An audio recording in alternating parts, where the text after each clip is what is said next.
Ibu kota suatu negara merupakan representasi dari negara itu sendiri. Setiap negara di dunia menetapkan suatu kota sebagai ibu kotanya didasari berbagai faktor, seperti faktor historis, faktor ekonomis, faktor sosiologis, dan berbagai faktor lainnya. Sering juga ibu kota suatu negara dipindahkan dari satu kota ke kota lainnya dengan berbagai alasan. Begitu juga Indonesia, menempatkan Jakarta sebagai ibu kota negara tak lepas dari jejak historis penjajahan Belanda. Ya, Belandalah yang pertama kali memilih Jakarta sebagai ibu kota pemerintahan Hindia Belanda.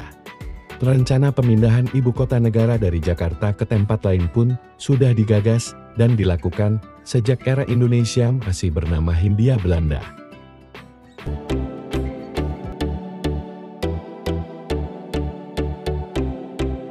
Batavia adalah penamaan kota Jakarta yang diberikan oleh pemerintah Belanda di masa penjajahan Belanda di Indonesia. Kata Batavia sendiri diambil dari nama suku nenek moyang bangsa Belanda dan Jerman yaitu suku Batavir. Pada tahun 1621, Belanda membentuk pemerintahan untuk kota Batavia yang dinamai dengan Stad Batavia. Seiring dengan dibangunnya benteng-benteng Belanda di Batavia secara besar-besaran, beberapa tahun kemudian, kota Batavia meluas diiringi dengan pembangunan secara pesat untuk mendukung kegiatan perdagangan pemerintahan Belanda. Batavia sendiri dipilih menjadi pusat pemerintahan karena pada masa itu, Belanda masuk ke Nusantara melalui kegiatan perdagangan yang terjadi di sekitaran pelabuhan Sunda Kelapa. Sehingga, Batavia menjadi pusat perdagangan dan pemerintahan Belanda kala itu. Kemudian Batavia dilanda masalah lingkungan yang sangat buruk dan menyebabkan berbagai penyakit mematikan seperti malaria, disentri dan kolera, tingginya tingkat kematian akibat masalah lingkungan yang semakin parah.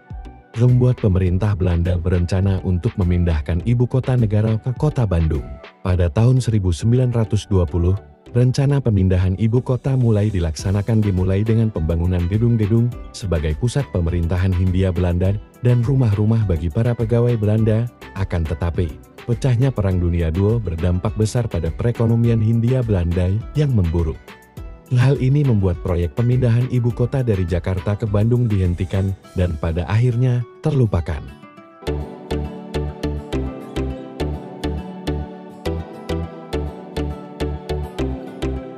Dengan usaha perjuangan merebut kemerdekaan, bangsa Indonesia akhirnya dapat mengumumkan kemerdekaannya pada 17 Agustus tahun 1945. Pelaksanaan proklamasi dilakukan oleh Soekarno dan Muhammad Hatta di Pegangsaan Timur nomor 56, Jakarta. Dengan demikian, secara de facto kota Jakarta resmi menjadi ibu kota negara Indonesia. Walaupun setahun kemudian ibu kota negara Indonesia dipindahkan ke Yogyakarta, dikarenakan pada masa itu Jakarta diduduki oleh NIC atau Nederland Indische Administration, yang memiliki tujuan menegakkan kembali kekuasaan kolonial Belanda di Indonesia. Meskipun Indonesia telah menyatakan kemerdekaannya, akan tetapi masih berlangsung perang pasca kemerdekaan. Hal ini disebabkan oleh keinginan Belanda untuk dapat menduduki dan menguasai kembali Indonesia di saat pemerintahan Jepang telah menyerah dan mundur dari Indonesia. Kedatangan NIC atau Nederland Indische Administration yang menduduki Jakarta dan masih adanya sisa-sisa tentara Jepang di Jakarta membuat Jakarta menjadi tidak kondusif. Pemerintah Indonesia akhirnya melakukan perembukan untuk memindahkan ibu kota negara pada tahun 1946 ke Yogyakarta untuk sementara waktu, secara diam-diam tanpa diketahui oleh NICA.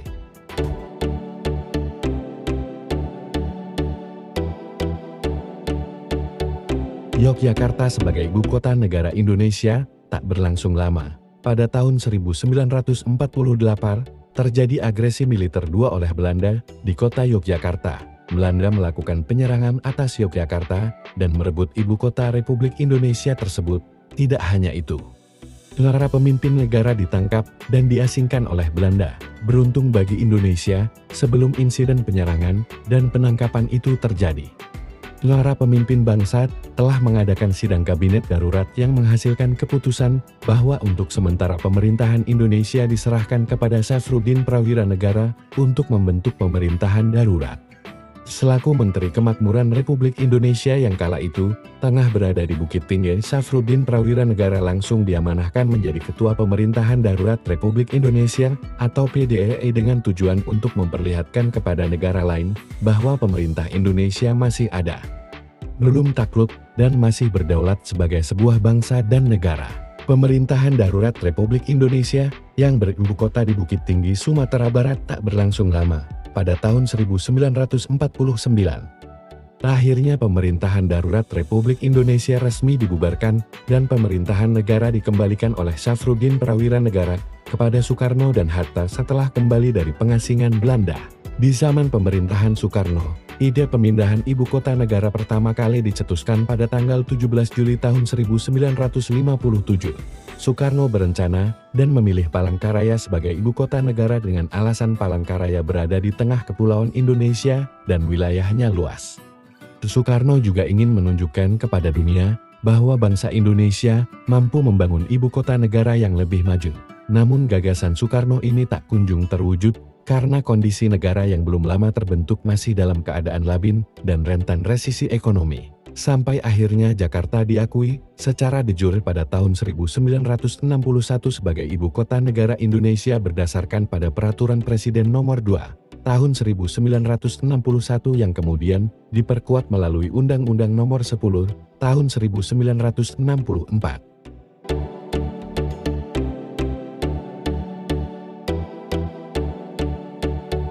Di akhir-akhir masa jabatan Presiden Soeharto, muncul lagi rencana memindahkan ibu kota dari Jakarta ke Jonggol, Kabupaten Bogor, Jawa Barat.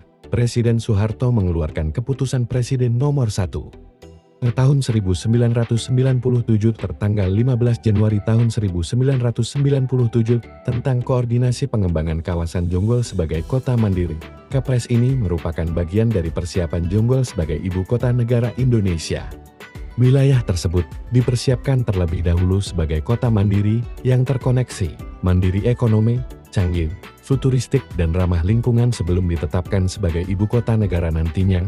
Selain pusat pemerintahan, pusat-pusat bisnis pun akan ikut dipindahkan secara bertahap dari Jakarta ke Jonggol. Bandara internasional baru dengan 2 kali lebih luas dari Bandara Internasional Soekarno-Hatta yaitu seluas 3.500 hektar, akan berdiri di timur Cibarusah hingga Cariu bagian utara.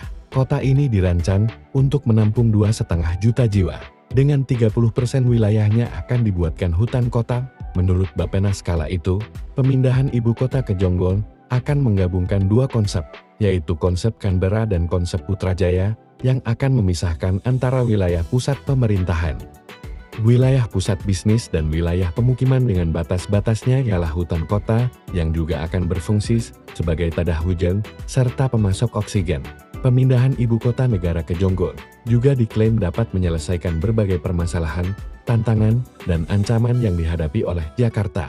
Secara geografis Jonggol dibentengi oleh beberapa pegunungan seperti Pegunungan Jonggol atau Puncak di selatan, Pegunungan Sanggabuana di timur, Pegunungan Hambalang di barat, dan Pegunungan Kapur di utara. Benteng-benteng alami ini memudahkan TNI dan Polri dalam melaksanakan fungsi pertahanan dan keamanan di wilayah ini. Kondisi geografis Jonggol yang berbukit-bukit sedikit diklaim akan memudahkan aparat keamanan dalam mencegah dan mengatasi timbulnya berbagai ancaman kerusuhan, kekacauan bahkan pemberontakan, di mana kondisi geografis akan menyulitkan para perusuh, pengacau yang berupaya memantik kerusuhan atau kekacauan, sehingga aparat keamanan yang terlatih serta lebih menguasai medan akan mudah dalam upaya pencegahan atau mengagalkan serta mengatasi kerusuhan atau kekacauan di wilayah tersebut.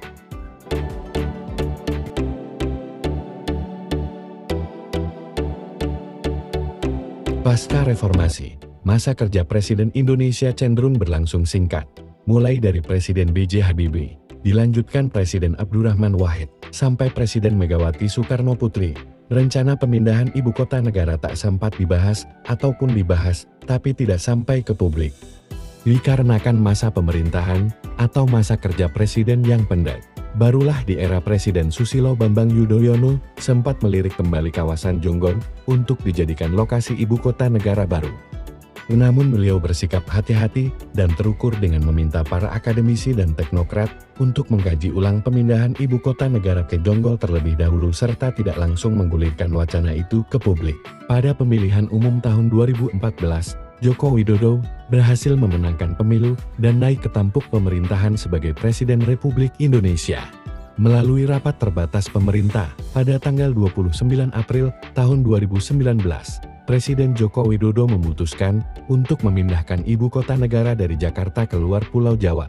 Pemindahan ibu kota negara ini tertuang dalam Rencana Pembangunan Jangka Menengah Nasional tahun 2020 sampai tahun 2024. Pada tanggal 26 Agustus tahun 2019, Presiden Joko Widodo mengumumkan bahwa ibu kota negara yang baru akan dibangun di wilayah administratif Kabupaten Penajam Pasar Utara dan Kabupaten Kutai Kartanegara di Kalimantan Timur.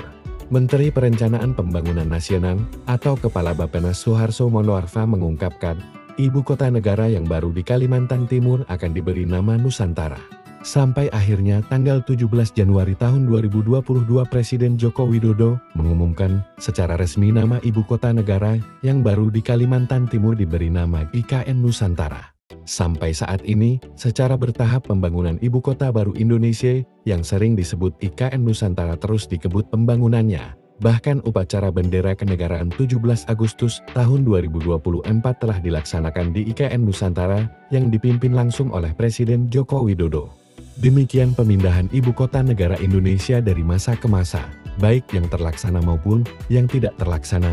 Selanjutnya Presiden terpilih dari pemilihan umum tahun 2024, yaitu Prabowo Subianto akan melanjutkan pembangunan IKN Nusantara demi menyambut Indonesia emas di tahun 2045 nanti.